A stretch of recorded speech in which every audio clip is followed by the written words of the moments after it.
cómo se prescribe en el adulto mayor, por medio de la doctora Juliana González Martínez, médico especialista en medicina del deporte del Instituto Politécnico Nacional en México, diplomado en rehabilitación deportiva de la Sociedad Mexicana de Medicina Física y Rehabilitación, técnico especialista en evaluación físico-deportiva de alto rendimiento, ciencia deportiva, entrenamiento y fitness, máster en alto rendimiento deportivo, tecnificación y alto nivel, plan de formación Eurinova, diplomada en nutrición y suplementación deportiva de la Secretaría de Educación Pública en México, especialización profesional en diseño de programas de ejercicio en sobrepeso y obesidad, directora del Refimed Hospital Monte Sinaí, médico del deporte, médico especialista de la Fundación de la Casa de la Diabetes, médico del deporte, docente de posgrado de la Universidad Católica de Cuenca, maestría en educación física y entrenamiento deportivo, maestría en obesidad y sus comorbilidades. La doctora también nos va a ayudar con la otra charla también relacionada con deporte, cómo prescribir a la persona con diabetes y a la persona hipertensa también. Muchas gracias, doctora, y bienvenida.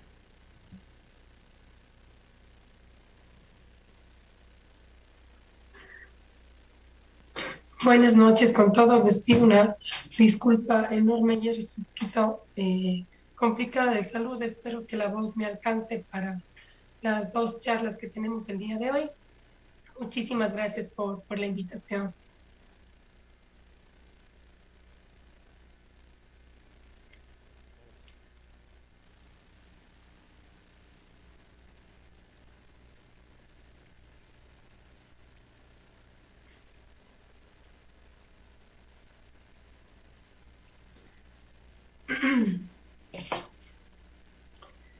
Bueno, buenas noches con todos. Vamos a abordar unos temas bastante importantes en cuanto a la prescripción de ejercicio en adulto mayor y la prescripción en pacientes con diabetes y en pacientes con hipertensión. Como sabemos, la actividad física se relaciona casualmente con casi el 30% de todas las muertes por enfermedad cardíaca, cáncer de colon y diabetes. Los cambios en el estilo de vida pueden reducir, obviamente, y mejorar la mortalidad de estos padecimientos y mejorar la capacidad cardiovascular y funcional. Lo que se busca en cuanto a la prescripción de ejercicio en un adulto mayor es mejorar la calidad de vida y el fin de nosotros es que el paciente tenga una vida totalmente independiente. ¿Qué buscamos con el adulto mayor? El deterioro fisiológico que sufre un adulto mayor, que antes se consideraba como si fuera un envejecimiento normal, como dependiente del estilo de vida y las influencias ambientales que están sujetas a las modificaciones que ellos tienen. Esto tiene que ver mucho con la dieta adecuada, con una buena actividad física. Sabemos ahora que el envejecimiento exitoso tiene que ver con múltiples factores. Dentro de estos tenemos la salud física, la espiritualidad, salud emocional y educacional y la satisfacción social del adulto mayor. ¿Cuál es el objetivo de nosotros como médicos del deporte? La responsabilidad de un médico del deporte es encargarnos del cuidado de la salud del adulto mayor, evaluar los niveles que ellos tienen en la capacidad física, funcional y el estado de salud antes de que nosotros podamos iniciarlos en un programa de ejercicio de adecuación física. Es importante mencionar que en un adulto mayor no se puede prescribir el ejercicio de una manera abierta, siempre tiene que tener una valoración y lo vamos a ver en el transcurso de la charla, qué es lo que hacemos nosotros como médicos del deporte para prescribir el ejercicio y que el paciente, el adulto mayor, llegue a tener una vida totalmente mucho más activa. El error que cometemos como médicos es decirles, por la edad no puede hacer ejercicio de fuerza, por la edad usted solo debe caminar, o cuando empiezan con dolores articulares, musculares, etcétera, se les dice a los pacientes, es por la edad, no pasa nada. Es al contrario, es cuando el paciente nosotros debemos prescribirle un buen plan de ejercicio para que ellos se mantengan y puedan ser totalmente independientes. Recordemos que un paciente, un adulto mayor, cuando llega a perder su independencia es cuando empieza a deteriorarse. Entonces hay que trabajar mucho en la prescripción de la actividad física y el ejercicio. ¿Cuáles son las alteraciones que se producen en el adulto mayor? En el adulto mayor lo que más se ve es obviamente la sarcopenia, ¿no? La pérdida de masa muscular. El deterioro con la edad de la función muscular es uno de los factores que más influyen en la evolución de la capacidad de la vida independiente del adulto mayor. ¿Qué es lo que ocurre con esto? Favorece riesgo de caídas, resbalones y nuevamente les repito, el paciente que llega a perder su independencia es un paciente que se va a deteriorar. Entonces, donde más nos enfocamos como médicos del deporte es en trabajar esta sarcopenia, esta pérdida de masa muscular. ¿Qué es lo que ocurre? Los adultos mayores pierden o reducen el número de unidades motrices, hasta un 50% a partir de los 60 años. Pasados los 60 años, las unidades motrices declinan de 1 a 3% anual. Entonces, es un error enorme que en los pacientes adultos mayores dejemos de prescribir ejercicio de fuerza, que debe ser lo contrario. Deberíamos empezar a prescribir más ejercicio de fuerza adecuada a la patología que tenga el paciente. Dentro de la masa muscular, nosotros alcanzamos la plena madurez del músculo a partir de los 20, 30 años. En la tercera y quinta década de nuestras vidas, la fuerza es donde más nosotros la mantenemos estables, pero empieza a disminuir a partir de los 60 años. Hay un descenso de la capacidad funcional. ¿Qué es lo que ocurre? Cambia el estilo de vida del adulto mayor, cambian sus hábitos, el paciente va a tener mayor enfermedades, más cantidad de enfermedades y por ende, obviamente su alimentación cambia. Ellos entran en un círculo vicioso de por la edad, dejo de moverme menos, como más y me empiezo a enfermar. Entonces hay que enfocarnos más en la prevención. ¿Qué es lo que ocurre acá? Hay una reducción del tamaño y del número de fibras, sobre todo de las fibras de contracción rápida, que son las fibras tipo 2, y hay un incremento relativo de las fibras tipo 1. ¿Qué es lo que nosotros buscamos con el ejercicio? Es que haya mayor estímulo para que se produzca mayor contracción y que el paciente al hacer ejercicio de fuerza tenga mayor tiempo de recuperación. Aquí vamos, y lo que les mencionaba, hablar de la sarcopenia. Paciente, ¿qué ocurre? Disminuye su fuerza, disminuye la potencia muscular, disminuye su resistencia muscular, que le va a ocasionar al paciente, aumenta la dificultad para realizar actividades de vida diaria, aumenta el riesgo de caídas y de fracturas, el paciente tiene mayor fatigabilidad y dificultad para practicar el ejercicio. Vemos una disminución de la actividad física y el paciente llega a una etapa 3, que es un paciente que va a perder su independencia y llega a una discapacidad. Dentro de esto existen también cambios tanto cuantitativos y cualitativos de las unidades motoras, hablando de la masa muscular. Hay una denervación de las fibras musculares. Como les había comentado, disminuye a partir de los 60 años. Esta degeneración de la motoneurona, como vemos en la imagen, lo que va a producir es un fallo en la reinervación y hace que el paciente empiece a tener una atrofia muscular. Esta disminución de la masa muscular, como vemos aquí en la imagen de acá abajo, es sustituida por infiltrados de grasa y de tejido conectivo. Vemos al lado izquierdo de su pantalla un paciente de 25 años con una buena masa muscular, por lo general se hace del cuádriceps, y al lado derecho un paciente de 63 años, donde vemos que la masa muscular, obviamente esto es tejido adiposo, pero dentro de la masa muscular vemos cómo se infiltra más de grasa y de tejido conectivo.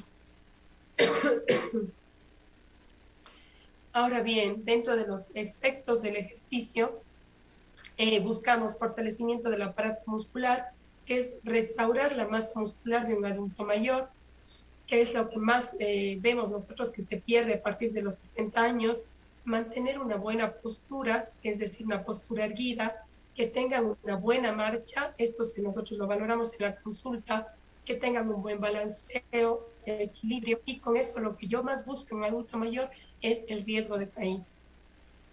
Dentro de las fibras musculares, nosotros obviamente sabemos que trabajamos con múltiples mitocondrias que son las que nos ayudan a producir energía. A mayor masa muscular, el paciente va a tener mayor cantidad de mitocondrias. Entonces, el paciente va a tener mucha más energía para realizar las actividades de la vida diaria. Entonces, aquí vemos en el lado izquierdo nuevamente una mitocondria de un paciente que es totalmente sedentario y al lado derecho una mitocondria de un paciente que está mucho más entrenado. Entonces, aquí lo que nosotros buscamos es eso, que el paciente tenga mayor cantidad de energía con mayor masa muscular para que se mantenga la mayor cantidad de tiempo activo. So, en un paciente con más masa muscular va a aumentar mucho más el número y el tamaño de las mitocondrias. Ahora, ¿qué ocurre en el cartílago? Que son los problemas obviamente que más ve el área de traumatología y ortopedia. Hay una falta de renovación celular, una disminución de la capacidad de generar una nueva matriz cartilaginosa, hay zonas de destrucción interna del cartílago y disminución de la capacidad amortiguadora. Recordemos que dentro del cartílago nosotros tenemos 7 capas y la capa que lo que nosotros buscamos que no se lastime, no se dañe, no se siga degenerando es la última capa, que es la capa amortiguadora del cartílago. Y en adultos mayores, ya llega a esa capa, es cuando empieza con artrosis, osteoartritis, etcétera, y tenemos esta pérdida, obviamente, del espacio y el paciente llega con dolor. Esto ocurre porque por la falta de actividad física, obviamente la edad influye en la disminución de colágeno y toda la cantidad de sustancias, proteoglicanos, etcétera, que sí ocurren con la edad, pero lo que nosotros buscamos es fortalecer y tener mayor masa muscular, sobre todo en miembros inferiores, cuádriceps, isquiotibiales, aductores, gemelos, pantorrillas, etcétera, para que el paciente no llegue a tener este tipo de lesiones. Esta falta de actividad física lo que va a hacer es que disminuya la vascularización de la capa interna de la cápsula articular, obviamente todo lo que vemos en rojo, al existir una pobre demanda de oxígeno y nutrientes por parte del cartílago. Aquí lo que se va a buscar con el ejercicio es que haya un aumento de la viscosidad por la falta de agua, lo cual va a favorecer obviamente la fricción entre las superficies articulares, lo que habíamos hablado. Esto sí se traduce mucho con la edad, pero vamos a ver más adelante por qué es tan importante iniciar el ejercicio de fuerza en adultos mayores. Con el ejercicio, nosotros lo que valoramos obviamente siempre es cómo se transmiten las cargas, es decir, cómo influye la gravedad sobre el adulto mayor. La mayor cantidad de pacientes, yo que tuve la oportunidad de trabajar un año en el adulto mayor, en el Hospital del Adulto Mayor en Quito, son pacientes que tienen sobrepeso, obesidad y múltiples comorbilidades. Entonces, dentro de esto, obviamente el peso tiene una gran influencia en estos pacientes, ya que se transmite la carga siguiendo la fuerza de la gravedad a los sitios donde se inserta el músculo. Es decir, si yo no tengo una buena masa muscular, no puedo pedir al paciente que no tenga este tipo de lesiones. ¿Qué es lo que se busca con el ejercicio? Que disminuya el riesgo de osteoporosis y de fracturas. Obviamente con el sobrepeso vamos a aumentar estas fuerzas de compresión sobre el cartílago que recubre las articulaciones.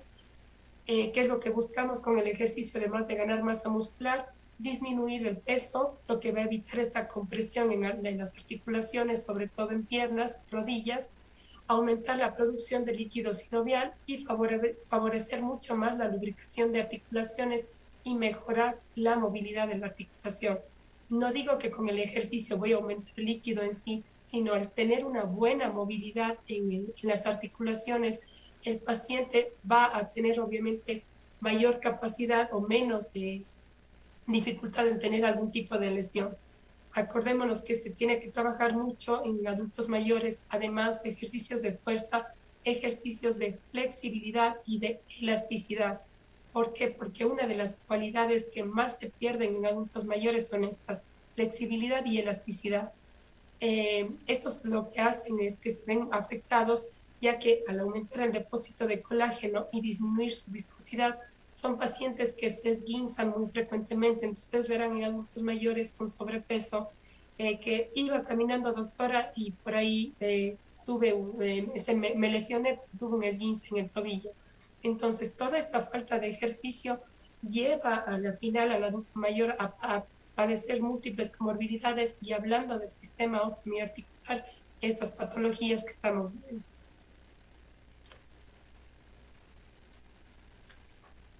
Otra de las patologías que llega a tener el adulto mayor que no realiza ejercicio es un envejecimiento cerebral. Este disminuye progresivamente hasta un 5% hablando a partir de los 40 años de edad. Hay un mayor volumen de líquido cefalorraquídeo, disminución del volumen cerebral, aumenta mucho más los surcos, disminución de mielina, disminuye la memoria a corto plazo y el paciente empieza a tener una muerte de un neuronal a partir de los 88 años de edad, tiene una pérdida aproximadamente de un 47%. ¿Qué es lo que se busca con el ejercicio? Y lo que hace el ejercicio, ahí hablando de la función o de este envejecimiento cerebral, es que retarda la instalación o frena la evolución ya que induce una mejor vascularización del cerebro y aporta mayor cantidad de glucosa al cerebro. Favorece la producción de apomorfinas, que sabemos que las endorfinas nos van a producir bienestar, es una sustancia estimulante que va a producir esta sensación de bienestar al paciente. Entonces vemos los múltiples beneficios que tenemos con el ejercicio en el adulto mayor. Ahora bien, existen ciertos mecanismos que pueden fundamentar la relación que hay entre la actividad física y la reducción del riesgo de declinación cognitiva y demencia en adulto mayor. Tenemos un menor riesgo vascular, menor obesidad. La actividad física va a producir una reducción de los marcadores inflamatorios, reducción de la declinación cognitiva y de la demencia y obviamente mejor función neuronal. Entonces, nuevamente recalco la importancia del ejercicio en todos los aspectos del adulto mayor. Hablando del corazón, el paciente o el adulto mayor aumenta por el tipo de alimentación, por todos los factores que vimos anteriormente, aumenta la rigidez en sus paredes ventriculares, auriculares, podemos encontrar incluso calcificaciones, cicatrización de los vanos valvulares que puede llegar hasta un 80% en adultos mayores, hay una menor distensibilidad cardíaca, baja el gasto, baja el volumen y baja la frecuencia cardíaca, aumenta más el tiempo de contracción y se incrementa la fase de relajación y obviamente disminuye la estimulación simpática. El envejecimiento, hablando de la parte cardiovascular, además de producir este tipo de patologías, va a producir cambios estructurales en la pared arterial. Esta placa yo se las muestro mucho a los adultos mayores, que siempre les indico cómo va progresando una placa de ateroma. Obviamente los médicos internistas aquí lo manejarán de mejor manera, pero una placa de ateroma empieza a dar síntomas a partir de la tercera década de vida, más o menos a partir de la tercera década que empieza a formarse la placa de ateroma. Entonces el paciente dice, no, o sea, mi glucosa pues está un poquito alta, mi insulina está un poco alta o está dentro de los valores normales, pero no sabemos desde cuándo se está formando esta placa de ateroma, sea por una mala alimentación o por la falta de ejercicio. ¿Qué es lo que vemos? Mayor cantidad de fibras de colágeno, disminuye la cantidad de elastina, disminuye el óxido nitroso, hay estas microcalcificaciones que habíamos visto en la diapositiva anterior, y lo que más obviamente vemos en un adulto mayor es esta rigidez arterial que se produce por lo general por esta aterosclerosis, ¿no? Que va a hacer que las resistencias periféricas sean mayores, aumenten las presiones arteriales, sobre todo la presión arterial sistólica, y la presión arterial diastólica puede aumentar hasta los 55 años y luego por lo general se estabiliza, disminuye levemente, pero obviamente la que más nos preocupa es que haya un aumento en la presión arterial sistólica. Esos son los cambios que se producen a nivel cardíaco. Ahora nos vamos a los cambios en la función pulmonar. Obviamente en un adulto mayor va a tener cambios en la ventilación y la perfusión del pulmón. Por eso es tan importante en el adulto mayor, cuando se prescribe ejercicio, indicarles ejercicios que nos ayuden o que le ayuden al adulto mayor al saber respirar. Dentro de la respiración no solo va a influir el diafragma, que es el músculo más grande que tenemos para la respiración. Como vemos en la mano derecha, tenemos una gran cantidad de músculos accesorios que influyen en la respiración. Entonces, nosotros dentro del plan de ejercicios se le enseña mucho, junto con el licenciado en cultura física, a que el paciente sepa respirar, sobre todo con ejercicios, cuando iniciamos ejercicio de fuerza. ¿Qué es lo que buscamos nosotros? El paciente incrementa obviamente su trabajo respiratorio, ya que el flujo sanguíneo hacia los músculos respiratorios compite con el locomotor y la vascularización de la piel. Entonces el adulto mayor por lo general empieza a tener una respiración un poco más abdominal, es decir, no está activando los músculos superiores, sino estamos trabajando solo con el diafragma. ¿Y qué le produce el adulto mayor? Dice, yo camino, doctora, 2 cuadras y me fatigo. Entonces, esto se produce y produce esta fatiga precoz cuando la intensidad del ejercicio va aumentando. Por eso con ella se trabaja mucho en pruebas de esfuerzo. Me imagino que a veces lo vieron con el doctor Fabián San Martín, las pruebas de esfuerzo que se hacen, la importancia de hacer este tipo de pruebas para nosotros prescribir de una manera adecuada el ejercicio. ¿Cuál es el beneficio que vamos a tener con el ejercicio? Un mayor flujo sanguíneo a la musculatura activa, vamos a aumentar la irrigación arterial por la apertura o la neoformación que se va a producir en los capilares por el ejercicio, mayor extracción de oxígeno por los músculos actuantes. ¿Qué buscamos nosotros? Que el VO2 del paciente mejore, para que cada vez podamos seguir aumentando de poco a poco el ejercicio, es decir, si yo empiezo en una zona de un 40%, puede llegar con este paciente hasta un 60 o un 65% de su frecuencia cardíaca. Ahora bien, les he hablado mucho de los beneficios que tiene el ejercicio, pero hay que también hablar también de los riesgos que puede producir el ejercicio. El ejercicio, la actividad física, tanto como un beneficio, puede llegar a ser un riesgo, porque si yo no lo prescribo de una manera adecuada, sobre todo vamos a ver en adultos mayores y en pacientes que tienen hipertensión, puedo producir un efecto totalmente contrario. Vemos esta balanza donde vemos la demanda y la oferta. La demanda es decir, cómo está el corazón o cómo está la parte funcional del paciente, cómo se contrae el corazón, cuál es la frecuencia cardíaca del paciente, cómo está la presión arterial, cómo está su llenado ventricular. Y la oferta, es decir, con lo que yo tengo del paciente, qué puede pasar en el corazón, es decir, la permeabilidad, la dilatación coronaria, por eso les hablé un poquito de la aterosclerosis. Si yo prescribo un ejercicio a intensidades muy altas, sin hacer una buena historia clínica, voy a producir este efecto secundario que puede llevar al paciente a un espasmo coronario. Últimamente lo que se ha visto en redes sociales o en noticias de que un paciente que en el gimnasio se desmayó y tuvo una muerte súbita. Se ve mucho tanto en pacientes sedentarios como en deportistas de alto rendimiento. Acordémonos que un deportista de alto rendimiento sale de lo que es salud y un deportista sedentario obviamente no está en salud. Los dos tienen no el mismo porcentaje de riesgo de llegar a una muerte súbita. Obviamente un paciente sedentario tiene un riesgo mayor, pero los dos pueden llegar a una muerte súbita porque salen del estándar de trabajar en salud, que es lo que buscamos como médicos del deporte. Entonces ahí es cuando yo puedo dar de una manera o producir a un paciente este espasmo coronario y que en vez del ejercicio sea un beneficio, pueda producir el riesgo.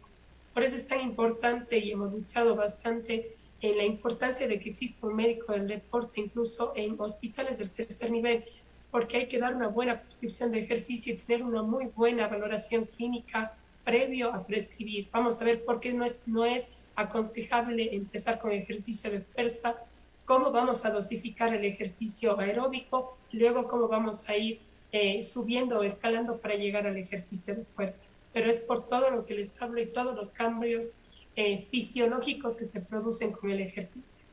Disculpe, doctora, 3 minutos. ¿Sí? ¿Perdón? 3 minutos. Ok. Es para la primera charla, ¿verdad? Sí. Nosotros tenemos 3 tipos de pacientes, el tipo 1, el tipo 2 y el tipo 3. Vamos a trabajar en el tipo 1 y en el tipo 2. En el tipo 1, pacientes que son físicamente activos, que son capaces de realizar su actividad diaria.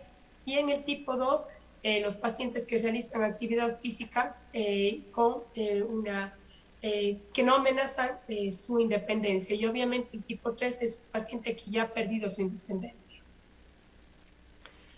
Hágame un favor, ¿cuánto tengo para la segunda charla? En total, doctora, son 30 minutos, incluido las preguntas también.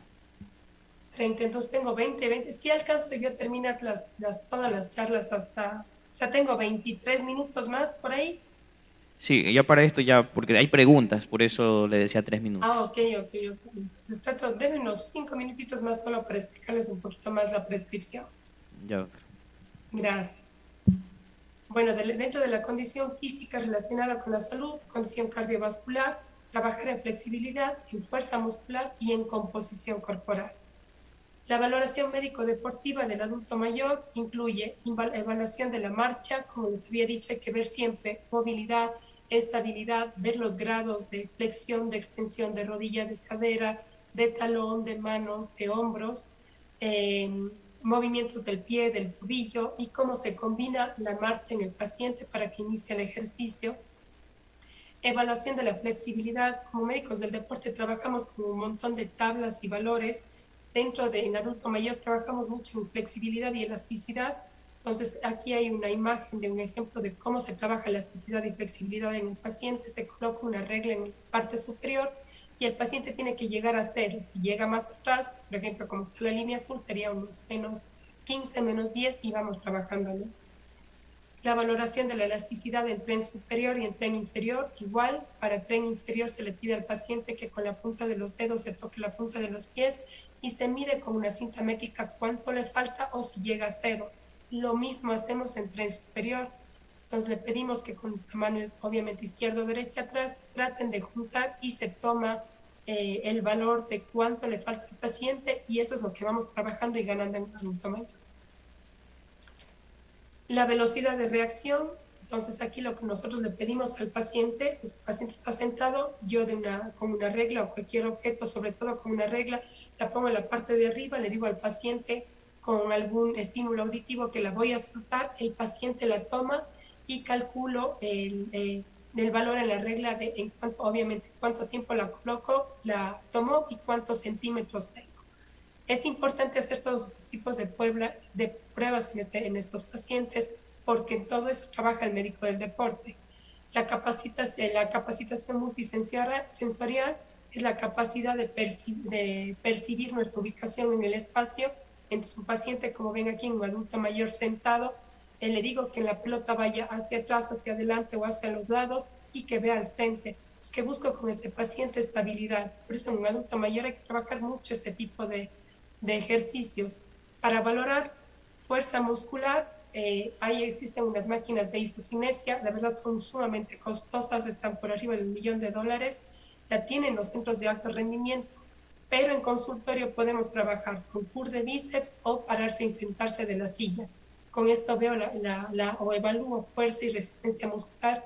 Obviamente todo esto va con tablas acorde sobre todo al sexo, no tanto a la edad, porque en adultos mayores ya tenemos tablas establecidas.